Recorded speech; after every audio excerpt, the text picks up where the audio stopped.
बिस्मिल्लाहिर्रहमानिर्रहीम। दोस्तों, आपके इन्फॉर्मेशन के लिए बता दूं कि आप दुनिया में आ चुके हैं। एक वक्त था कि आप दुनिया में नहीं थे और एक वक्त आएगा कि आप दुनिया में नहीं रहेंगे। ये बड़ा कड़वा सच है जिसको कोई सुनना और चखना नहीं चाहता, लेकिन हकीकत यही है कि हम सबको मरना है, इस दुनिया से जाना है। अगर आप समझते हैं कि कहीं नहीं जाना, मर करके मिट्टी होकर के ख़त्म हो जाना है, तो यह आपकी गलतफहमी है। आपको मर करके जन्नत या जहन्नम में जाना है, उस खुदा के पास जाना है जिसने आपको इस दुनिया में भेजा है और जो इस कायनात और आपको वजूद देने वाला है। इसमें कोई शक नहीं, इस पर हज़ारों और लाखों दलीलें मौजूद हैं। इसको झुटलाना ऐसे ही है कि सामने शेर आ गया, तो अब अगर हम उस शेर को भगा नहीं सकते तो अपनी आंखें बंद कर लें और ये समझ लें कि शेर तो ख़त्म। ज़रा सोचें, क्या वाकई आपके आंख बंद करने से शेर गायब हो जाएगा? नहीं।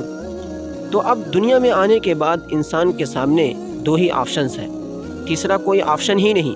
खुदा की मानकर ज़िंदगी गुजारे तो हमेशा के लिए जन्नत, और अगर नहीं मानेगा तो हमेशा के लिए जहन्नम। इसकी मिसाल यूँ समझ लीजिए कि आप खुदा के बनाए हुए दुनियावी एग्ज़ाम हाल में दाखिल हो चुके हैं। अब इम्तिहान दिए बगैर वापस नहीं निकल सकते, अब इम्तिहान देना ही पड़ेगा। आखिरत का पेपर आपके सामने है। खुदा क्या चाहता है और क्या नहीं चाहता, इस क्वेश्चन पेपर पर लिखा हुआ है। कुरान मजीद बताता है कि इस क्वेश्चन पेपर के 2 सेक्शंस हैं, सेक्शन ए और सेक्शन बी। सेक्शन ए में खुदा क्या चाहता है उसके बारे में 3 क्वेश्चंस हैं। क्वेश्चन नंबर 1, अपने रब पर ईमान लाओ। क्वेश्चन नंबर 2, उसी की इबादत करो। क्वेश्चन नंबर 3, मोहम्मद सल्लल्लाहु अलैहि वसल्लम को रसूल मानो और उनको फॉलो करो। और सेक्शन बी में खुदा क्या नहीं चाहता है उसके बारे में भी 3 क्वेश्चंस हैं। क्वेश्चन नंबर 1, कोई खुदा नहीं, ये दुनिया अपने आप ही चल रही है, जैसा कि एथियस्ट कहते हैं। क्वेश्चन नंबर 2, कोई आखिरत नहीं, दुनिया ही सब कुछ है। क्वेश्चन नंबर 3, मोहम्मद सल्लल्लाहु अलैहि वसल्लम एक सोशल रिफॉर्मर थे, वो कोई मैसेंजर ऑफ गॉड नहीं थे। दोस्तों, आपको मुकम्मल इख्तियार है कि आप सेक्शन ए को चूज़ करें या सेक्शन बी को चूज़ करें।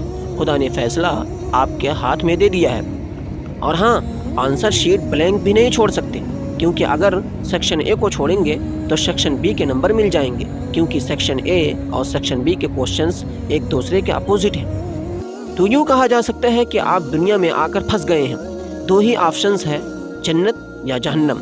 और हाँ, इसको फंसना ना कहिए, क्योंकि अगर आप इस सिचुएशन में ना फंसते तो आपके पास जन्नत हासिल करने का चांस भी ना होता। वो इंग्लिश में कहावत है ना, नो पेन नो गेन। आपने जन्नत हासिल करने का रिस्क तो ले लिया, अब अगर नहीं हासिल करेंगे तो जहन्नम में चले जाएंगे।